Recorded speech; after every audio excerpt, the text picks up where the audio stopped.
Hello बच्चों, कैसे हैं आप सभी।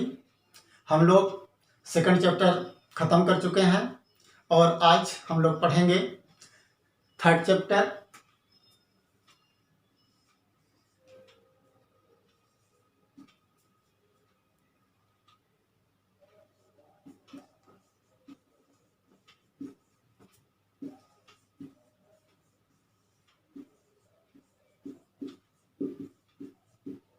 Human reproduction. ह्यूमन रिप्रोडक्शन पढ़ने से पहले कुछ हम लोग सामान्य बातों पर फोकस करेंगे। जैसा कि बच्चों आप सभी जानते हैं कि मनुष्य एक लिंगी प्राणी होता है, यूनिसेक्सुअल होता है, यानी कि मेल और फीमेल सेक्स ऑर्गन अलग अलग बॉडी में पाए जाते हैं। यहीं पे ये भी बात बहुत क्लियर है कि मनुष्य में सेक्स डाइमॉर्फिज्म बहुत क्लियर होता है। सेक्स डाइमॉर्फिज्म बोले तो लैंगिक द्विरूपता, अर्थात मेल और फीमेल को आप बहुत आसानी से, बहुत आराम से अलग अलग पहचान सकते हैं कि ये मेल और ये फीमेल। अगर एनिमल किंगडम में किसी भी स्पीशीज में मेल और फीमेल को अलग अलग पहचाना जा सके तो ये कहा जाता है कि सेक्स डाइमॉर्फिज्म पाया जाता है और बहुत क्लियर है। बच्चों, मनुष्य में प्रजनन की क्रिया को पढ़ने के लिए कई मेथड, कई टॉपिक पे विशेष ध्यान दिया जाता है। जैसे सबसे पहले male reproductive system, female reproductive system, दोनों सिस्टम जब हम आप पढ़ लेते हैं तो यहाँ पे मेल गैमीट और फीमेल गैमीट का निर्माण हो जाता है। इसके बाद आगे कपुलेशन क्रिया, कपुलेशन के बाद आगे चलेंगे तो फर्टिलाइजेशन, फर्टिलाइजेशन के बाद डेवलपमेंट, डेवलपमेंट के बाद बर्थ प्रक्रिया। तो ये सारी चीज़ें हम लोग इस टॉपिक पे रखेंगे ह्यूमन रिप्रोडक्शन के अंतर्गत। लेकिन आज जिस टॉपिक पे हम लोग फोकस कर रहे हैं वो है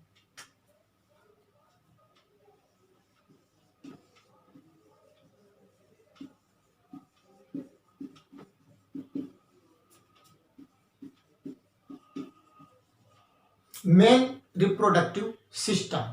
बच्चों, मेल रिप्रोडक्टिव सिस्टम के अंतर्गत मेल रिप्रोडक्टिव सिस्टम होता क्या है? मेल में पाए जाने वाले वो सभी ऑर्गन जो प्रजनन क्रिया में भाग लेते हैं उन्हें हम रिप्रोडक्टिव ऑर्गन कहते हैं। और ये सभी ऑर्गन जब आपस में मिल जाते हैं, जिस सिस्टम का निर्माण करते हैं, उस सिस्टम को हम मेल रिप्रोडक्टिव सिस्टम कहते हैं। तो इन रिप्रोडक्टिव सिस्टम को हम लोग निम्न पॉइंट के अंतर्गत बांटेंगे और पढ़ेंगे। तो बच्चों,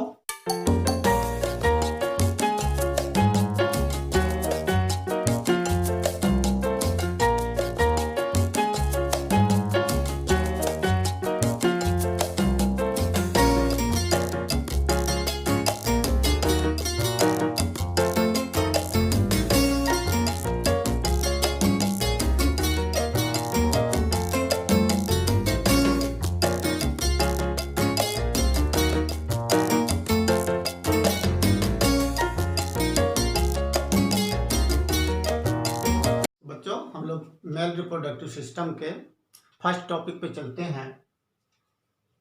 जैसा कि हमने पहले भी आपको बता दिया कि ये मेल रिप्रोडक्टिव सिस्टम के अंतर्गत विभिन्न प्रकार के ऑर्गन्स होते हैं और ये सभी ऑर्गन्स आपस में मिल करके मेल रिप्रोडक्टिव सिस्टम का फॉर्मेशन करते हैं। तो बच्चों, नंबर फर्स्ट, स्क्रोटम या स्क्रोटस सैक। एब्डोमिनल कैविटी के नीचे या पेल्विक कैविटी के जस्ट नीचे बाहर की ओर लटकती हुई एक सैक लाइक स्ट्रक्चर होता है। यह सैक लाइक स्ट्रक्चर स्क्रोटम या स्क्रोटस सैक कहलाता है। इस स्क्रोटस सैक में बीचों बीच एक मांसल पर्दानुमा संरचना पाई जाती है जिसे स्क्रोटम सेप्टा कहते हैं। और ये स्क्रोटम सेप्टा स्क्रोटस सैक के अंदर स्क्रोटस सैक की कैविटी को दो स्क्रोटस कैविटी में डिवाइड कर देता है। दोनों स्क्रोटस कैविटी के अंदर एक एक टेस्टिस पाए जाते हैं।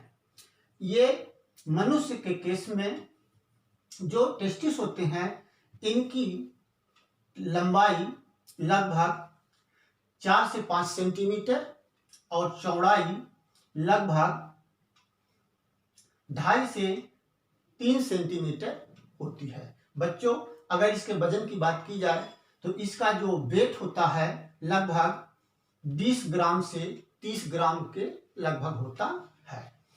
यहाँ पे हमें इस बात की चर्चा कर लेनी चाहिए कि बहुत से स्तनधारियों में जो टेस्टिस होते हैं वो आर्किक टाइप के होते हैं, हेडन टाइप के होते हैं, अर्थात वो एब्डोमिनल कैविटी के अंदर होते हैं। लेकिन मनुष्यों में या स्तनधारियों में, खासकर स्तनधारियों में ये स्क्रोटस सैक नेचर ने बाहर क्यों दिया है?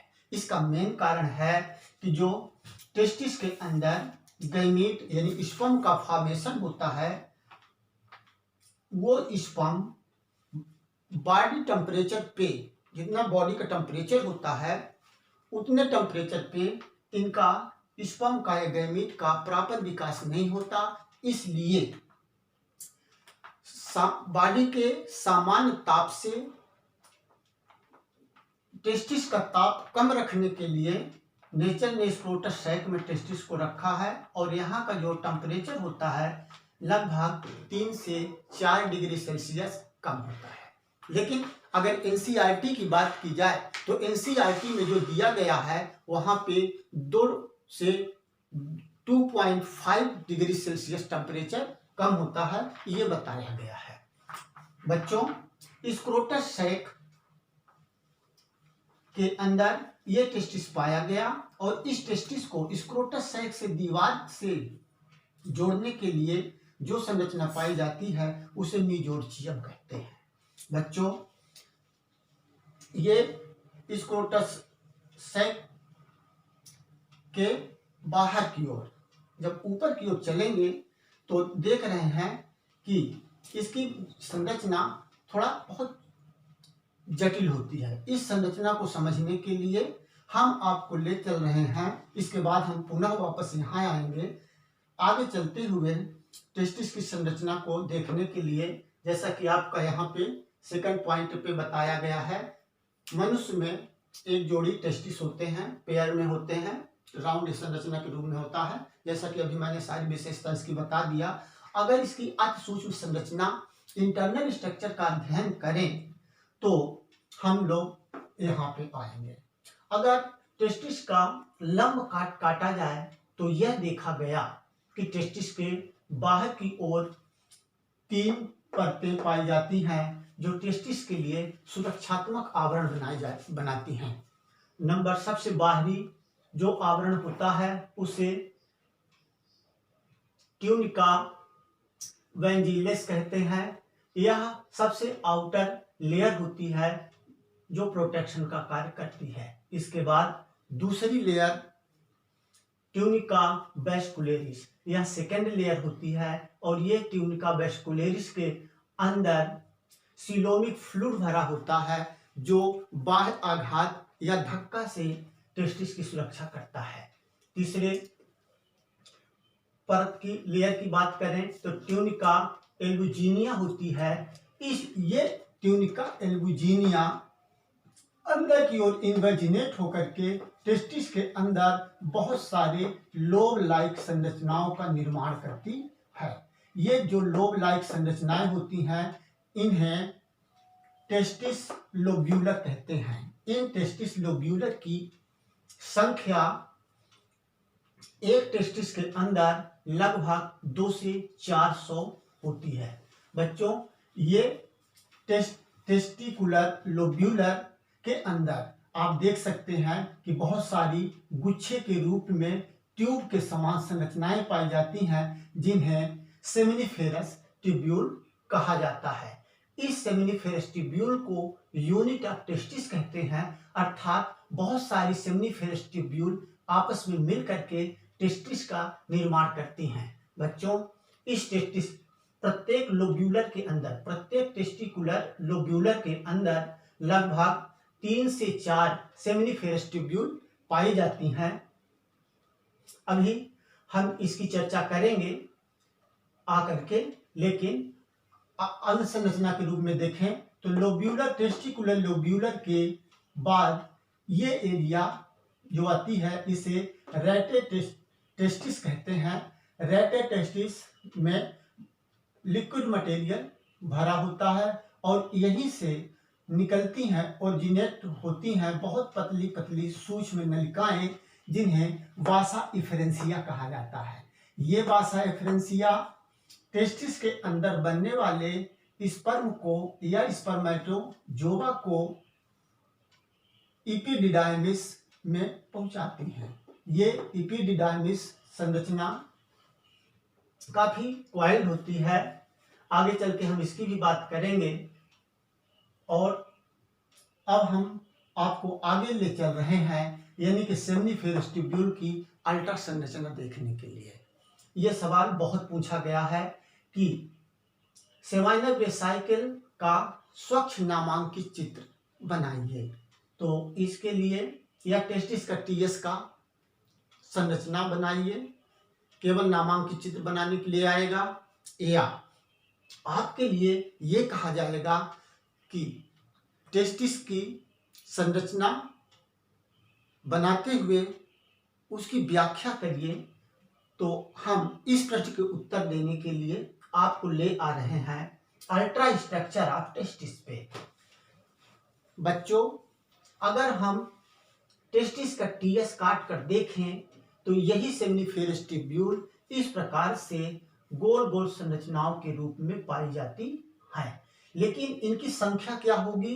इनकी संख्या निकालने के लिए टेस्टिकुलर लोब्यूलर की संख्या 200 से 400 और प्रत्येक लोब्यूलर में सेमिनिफेरस ट्यूब्यूल की संख्या 3 से 4। तो आप यहाँ पे 2 into 3 या 200 गुणे 3 या 400 गुणे 3 या 200 गुणे 4 या 400 गुणे 4 करने पर जो संरचना आएगी वो एक टेस्टिस के अंदर उपस्थित सेमिनिफेरस ट्यूब्यूल की होगी। अगर सेमिनिफेरस ट्यूब्यूल की संरचना देखें तो इस प्रकार से बहुत राउंड गोल सी संरचनाएं दिखाई देती हैं, जैसा कि आप डायग्राम में देख सकते हैं। और इन सभी संरचनाओं को आपस में बांधे रखने के लिए संयोजी ऊतक पाया जाता है, कनेक्टिव टिश्यू पाया जाता है, जिसके द्वारा सभी सेमिनिफेरस ट्यूब्यूल एक दूसरे में बंधी होती हैं। अब अगर एक सेमिनिफेरस ट्यूब्यूल की संरचना देखी जाए तो सेमिनिफेरस ट्यूब्यूल की जो दीवार होती है वो जर्मिनल इपिथेलियल सेल, मैंने बहुत शार्ट में यहाँ पे लिखने की कोशिश किया है, जर्मिनल इपिथेलियल सेल के द्वारा कवर्ड होती है या लेयर्ड होती है। इसके बीच बीच में आप देख रहे हैं कुछ स्पेशल टाइप सेल दिखाई दे रही हैं, जिन्हें साइटोली सेल कहते हैं।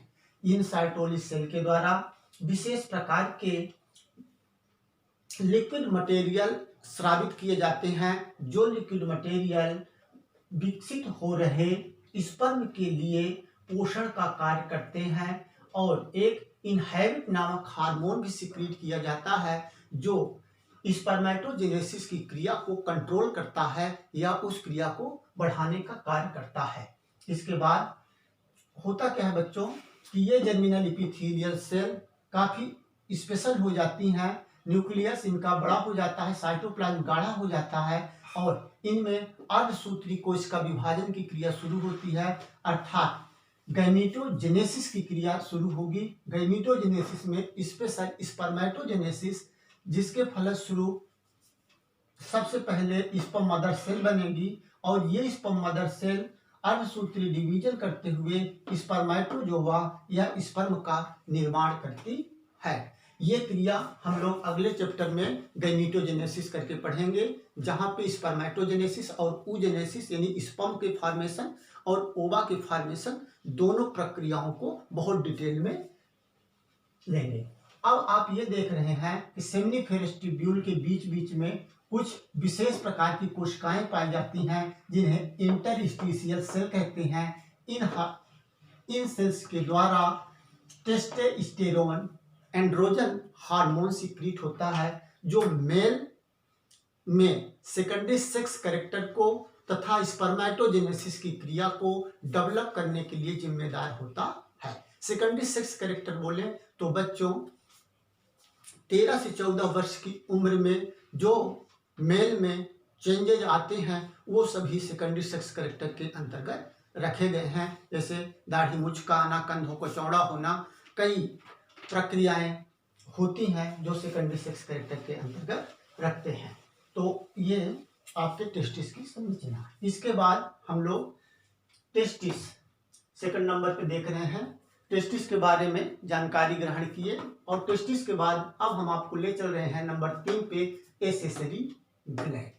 एसेसरी ग्लैंड कुछ एसेसरी डक्ट। ये एसेसरी डक्ट कुछ सहायक नलिकाएं होती हैं जो रिप्रोडक्टिव सिस्टम में भाग लेती हैं और विभिन्न प्रकार के कार्यों को करती हैं। तो देख सकते हैं एसेसरी डक्ट के अंतर्गत हम लोग यहाँ पे एपिडिडाइमिस, वासा डिफरेंशिया, इजैकुलेटरी डक्ट, यूरेथ्रा को शामिल करते हैं। तो जैसा कि अभी यहाँ पे बताया गया कि बहुत सारे ये आपके टेस्टिकुलर फॉलिकल्स होते हैं। टेस्टिकुलर फॉलिकल्स से खुलता है रेटे टेस्टिस में और ये रेटे टेस्टिस आपका खुलता है वासा इफ्रेंसिया में। कई वासा इफ्रेंसिया चल करके खुलती हैं एपिडिडाइमिस में। ये एपिडिडाइमिस बहुत कुंडली संरचना होती है जिसकी लंबाई लगभग 6 मीटर होती है। एपिडिडाइमिस का मेन कार्य होता है टेस्टिस के अंदर बने हुए स्पर्म का कलेक्शन करना और इनका पोषण करना, और वास्तव में ये कहें कि ये स्पर्म का जो मैचुरेशन होता है, परिपक्वन होता है, टेस्टिस के अंदर न होकर के एपिडिडाइमिस के अंदर ही होता है। इसके बाद ये एपिडिडाइमिस आगे चल करके वास डिफरेंस में खुलती है। वास डिफरेंस लगभग 45 सेंटीमीटर लंबी डक्ट होती है जो आगे चल करके यूरेथ्रा में खुलती है। ये बात को यही रोकते हुए थोड़ा सा हम यहाँ टेस्टिस के विकास के बारे में और बात करते हैं। टेस्टिस का जो एम्ब्रियोनिक स्टेज में टेस्टिस का जो विकास होता है किडनी के आसपास होता है, अर्थात ये टेस्टिस एब्डोमिनल कैविटी के अंदर बनती हैं और बनने के बाद यहाँ पे एक कैनाल पाई जाती है जिस कैनाल को इंगुनल कैनाल कहते हैं। इस इंगुनल कैनाल से होते हुए टेस्टिस जन्म से पहले स्क्रोटस शेप में आकर के फिक्स हो जाते हैं। इसके अलावा बच्चों टेस्टिस के लिए आर्टरी, वेन तथा नर्व भी एब्डोमिनल कैविटी से होते हुए इंगुनल कैनाल से होते हुए टेस्टिस के लिए आती हैं जो ब्लड की सप्लाई करती हैं, ब्लड को टेस्टिस से कलेक्ट करती हैं और विभिन्न प्रकार की संवेदनाओं को ग्रहण करने के लिए यहाँ पे नर्व पाए जाते हैं, अर्थात आर्टरी, वेन तथा नर्व के और वासा डिफरेंस के सामूहिक गुच्छे को स्पर्मेटिक कार्ड के भी नाम से जाना जाता है। ओके बच्चों, तो हम लोग थे यहाँ पे वासा डिफरेंशिया में। ये वासा डिफरेंशिया 45 सेंटीमीटर लंबी डक्ट होती है जो ऐसे चलते हुए स्पर्म को लेकर के आती है इस रीजन में और यहीं पे सेमाइनल वेसाइकल नामक ग्लैंड पाई जाती है। ये जोड़े में होती है, अभी इसकी हम चर्चा बाद में करेंगे। और ये सेमाइनल वेसाइकल की डक्ट और वासा डिफरेंशिया की डक्ट जिस कॉमन डक्ट में खुलती हैं उसे इजैकुलेटरी डक्ट कहते हैं। ये इजैकुलेटरी डक्ट आगे चल करके यूरेटर में खुलती है और ये यूरेटर आगे बढ़ते हुए यूरेटर वास्तव में यूरिन तथा स्पर्म दोनों के लिए पाथ ग्रहण करती है, रास्ता ग्रहण देती है। यानी कि यूरिनरी ब्लैडर, ये यूरिनरी ब्लैडर है। यूरिनरी ब्लैडर के अंदर यूरिन कलेक्ट होता है, यूरेटर के द्वारा किडनी से यूरिन यूरिनरी ब्लैडर में आता है और यहाँ से यूरिन तथा स्पर्म दोनों के लिए ये यूरेटर मार्ग का कार्य करता है। यूरेटर की लंबाई लगभग 20 सेंटीमीटर होती है, जो आगे चलकर पेनिस का निर्माण करता है। पेनिस मेल कपुलेटरी ऑर्गन होता है, जिसमें 3 भाग होते हैं। प्राथमिक भाग को पेनिस रूट, मध्य भाग को पेनिस बॉडी और टर्मिनल लास्ट भाग को ग्लैंस पेनिस कहते हैं। ग्लैंस पेनिस में बहुत सी सेंसरी सेल्स पाई जाती हैं जो कपुलेशन के समय संवेदनाओं को उत्तेजित करती हैं। तो ओके बच्चों, तो इस प्रकार से हम लोग ये थर्ड यानी एसेसरी डक्ट के बारे में जानकारी ग्रहण किए। अब हम आपको ले चल रहे हैं जेनेटेलिया में। वास्तव में जेनेटेलिया का मतलब ये होता है कि जो रिप्रोडक्टिव ऑर्गन्स बॉडी से बाहर दिखाई देते हैं उन्हें हम जेनेटेलिया के अंतर्गत शामिल करते हैं। और वास्तव में जेनेटेलिया के अंतर्गत आप पेनिस को शामिल कर सकते हैं, जिसके बारे में अभी मैं आपको ये जानकारी दे दिया हूँ। अब अगला पॉइंट आपका है एसेसरी ग्लैंड। बच्चों, मेल रिप्रोडक्टिव सिस्टम के अंतर्गत 3 प्रकार के सहायक ग्रंथियां पाई जाती हैं, जिनमें नंबर 1 सेमाइनल वेसाइकल, ये एक जोड़ी होती हैं। इन सेमाइनल वेसाइकल के द्वारा लिक्विड फ्लूइड का सिक्रीशन किया जाता है कपुलेशन के समय, जो संपूर्ण सीरम का लगभग 60 से 70% भाग होता है। और इसके सिम्निफेरस सेमाइनल वेसाइकल के सिक्रीशन एल्कलाइड नेचर का होता है और इसमें फ्रक्टोज तथा प्रोटियोलाइटिक एंजाइम्स पाए जाते हैं और कैल्शियम की भी मात्रा इसमें होती है। और ये एक जोड़ी होती है, ये आगे चल करके दोनों साइड से इजैकुलेटरी डक्ट में खुलती हैं और इजैकुलेटरी डक्ट यूरेथ्रा में खुलता है। दूसरी ग्लैंड प्रोस्टेट ग्लैंड होती है। पहली है सेमाइनल वेसाइकल, दूसरी प्रोस्टेट ग्लैंड।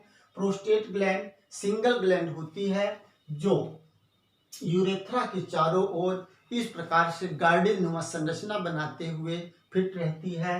इस प्रोस्टेट ग्लैंड के द्वारा भी एल्कलाइड लिक्विड सिक्रीट किया जाता है, जो 40 से 50% सीमेन का भाग बनाता है और इसमें फ्रक्टोज तथा साइट्रेट मुख्यतः 2 रासायनिक पदार्थ होते हैं।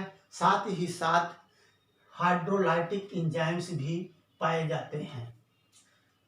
वास्तव में ये देखा गया कि ये जो काउपर्स ग्लैंड होती है, ये काउपर्स ग्लैंड 40 से 45 वर्ष की उम्र में रिड्यूज होने लगती है, यानी कि इसका सिक्रीशन कम होने लगता है। तीसरी ग्लैंड है आपकी काउपर्स ग्लैंड, या इसे बल्बो यूरेथ्रल ग्लैंड कहते हैं। काउपर्स ग्लैंड या बल्बो यूरेथ्रल ग्लैंड कहते हैं। कपुलेशन के समय इसके द्वारा जो एल्कलाइड लिक्विड मटेरियल सिक्रीट किया जाता है वो ट्रांसपेरेंट होता है, जो कपुलेशन क्रिया में लुब्रिकेट करने का या लुब्रिकेशन का कार्य करता है। फिर हम लोग एसेसरी ग्लैंड ये पार्ट पढ़ने के बाद अब चल रहे हैं हार्मोनल कंट्रोल पे। बच्चों, रिप्रोडक्टिव सिस्टम के अंतर्गत अगर हम हार्मोनल कंट्रोल की बात ना करें तो बात पूरी नहीं होती है। इसलिए जो भी हार्मोनल कंट्रोल किया जाता है, जैसा कि आपको पता है कि हमारे ब्रेन के जस्ट नीचे एक हाइपोथैलेमस नामक संरचना पाई जाती है। उस हाइपोथैलेमस ग्लैंड के द्वारा द्वारा गोनाडोट्रोपिन हार्मोन्स सिक्रीट किया जाता है, जो पिट्यूटरी ग्लैंड को उत्तेजित करता है 2 प्रकार के हार्मोन्स बनाने के लिए।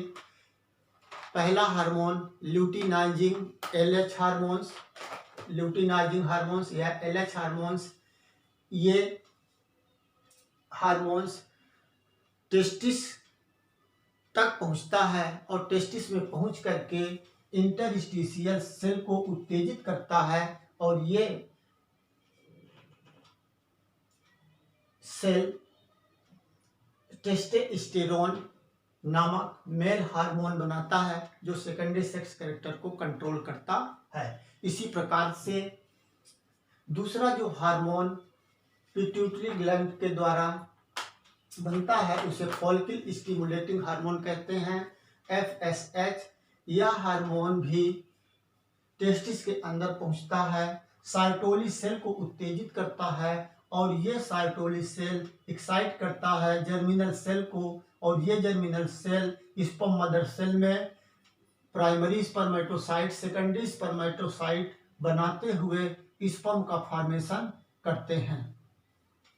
इसके बाद हम लोग चल रहे हैं अगले पॉइंट पे, सी में।